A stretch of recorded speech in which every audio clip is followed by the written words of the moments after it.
Thank you, and thank you, Congressman Kennedy. Wow, what a dynamic group on this podium and certainly in this audience. I'm not a firebrand, as we have seen many today. I do respect them, and I appreciate the passion that I see on the podium and in this room. Camp Liberty is unspeakably sad. Our hope for those of you in this room who have loved ones who are there, and for the people who are there suffering as they are today and have been for so long, is for their freedom. And I know that working together, we can do what is right for those people at Camp Liberty. I know it can be done.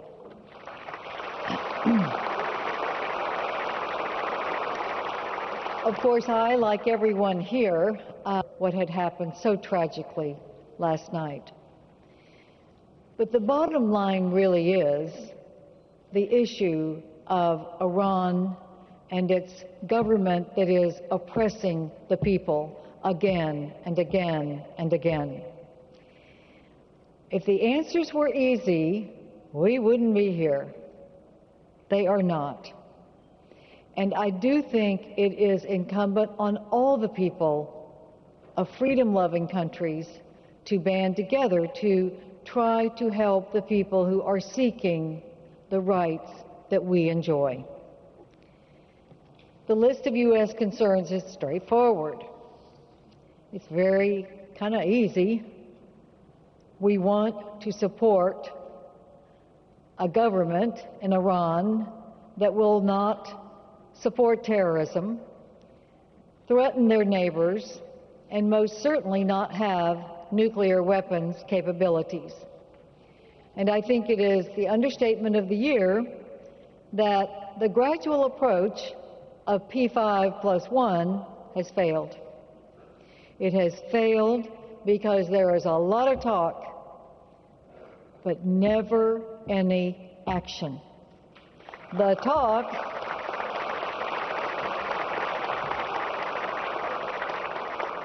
The most meaningful talk we hear is that they will set another meeting. Well, we're kind of used to gridlock in Washington. I'm afraid we might have started accepting it as the natural state, but that's not good enough when lives are in danger. We need stronger leadership, both in terms of a clearly defined American approach and more involvement from our European allies. And what about Iran's neighbors? What about others in the region who certainly have a stake in Iran not getting nuclear weapons? In Texas, we would say we have to draw the line in the sand, because that's what Texans did at the Alamo when we were fighting for our independence to become a separate nation, which we did, and then a state. Now in America, we should say, we must set the red line and set the place at which that red line is crossed. There are three issues here. The red line must be drawn for Iran to cease sponsorship of terrorism and supporting of terrorist networks, which we know they are doing. It must be drawn so that there cannot be a continued threat to neighbors in the region, and we will need guarantees. And the red line must be drawn for Iran not to be able to build a nuclear weapon, and that is not an option.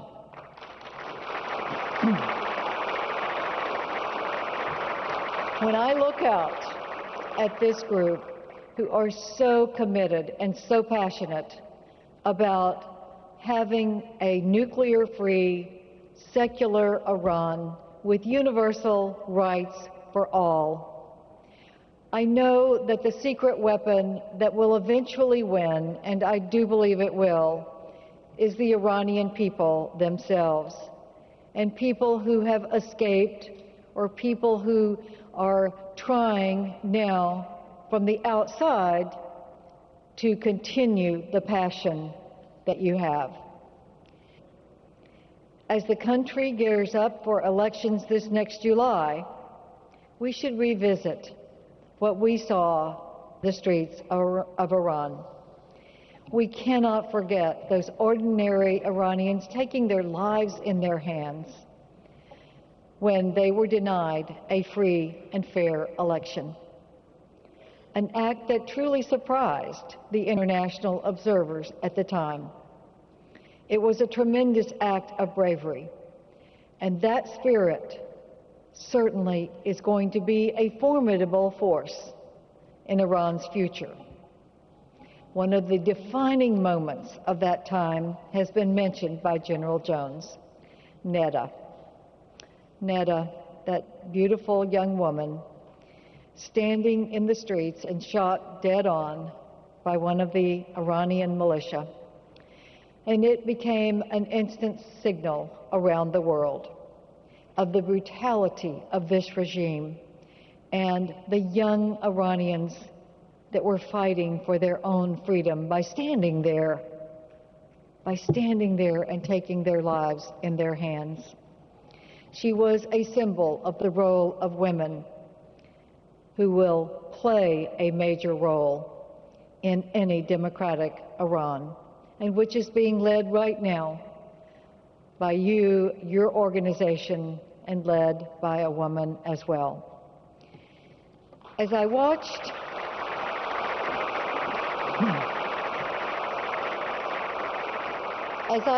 the Arab Spring, as we all did the last couple of years, it was clear that women were a part of those demonstrations. And yet, as we now see in the aftermath of the governments that are being formed from those revolutions, I'm very worried that the women are being left behind once again. In the quest for Middle East democracy, if religious freedom and women's participation are not protected, the fight for democracy will be in vain.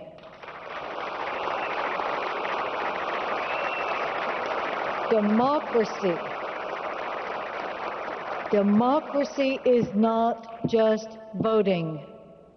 If I have seen one thing in my travels throughout the world where people are yearning for freedom and they think they get it when they have the vote and when they hold up their finger to show that they have voted, and they think this is democracy. This is not democracy. It is the first step in creating a democracy.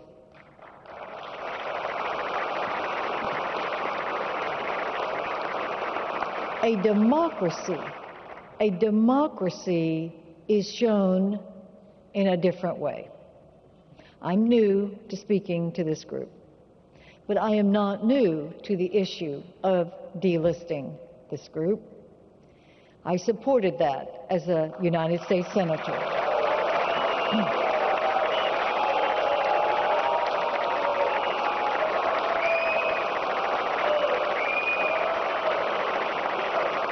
But let me say,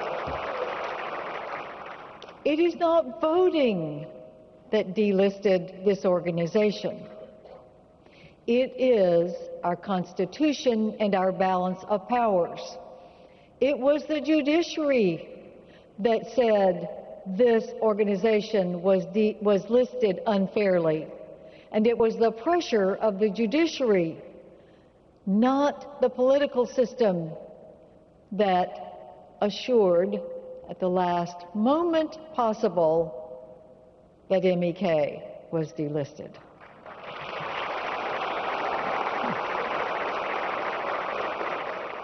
The freedom fighters are the ones who are out there on the streets begging for the rights that they know are out there in other countries, but they're not the ones who are organized.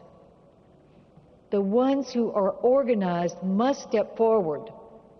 That is a part of the democratic system that will hold a democracy and human rights for people. And that's what we must tell all of those countries. Like Egypt, like Tunisia, like the Syrian people when they win, because they will. We must tell them the underpinnings of democracy are what they're fighting for. But let me go back to human rights, because I want to make sure that the women are not left behind as we see these freedom fighters step forward, because the women are in the streets too. And unfortunately, they are being left behind, as we see in Egypt right now. It's not just a human rights issue. Thank goodness you are embracing the role of women, because I see this group is about 50-50.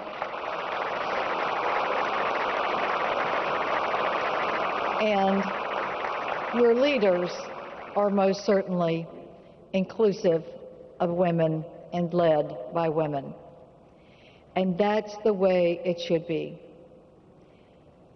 I appreciate so much the passion that you are showing by never giving up.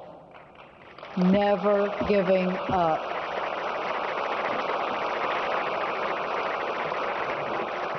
And we must bring all the freedom-loving countries of the world into this fight. America, P5+1, the countries around Iran. This must be a joint effort. It cannot be achieved by one country. It cannot be achieved by you alone, but it can be achieved if we lead the rest of the world in a solution to the regime that is so oppressing the people of Iran, and you are leading that effort, and I am very proud of the passion that you are showing and the never give up attitude. Thank you very much.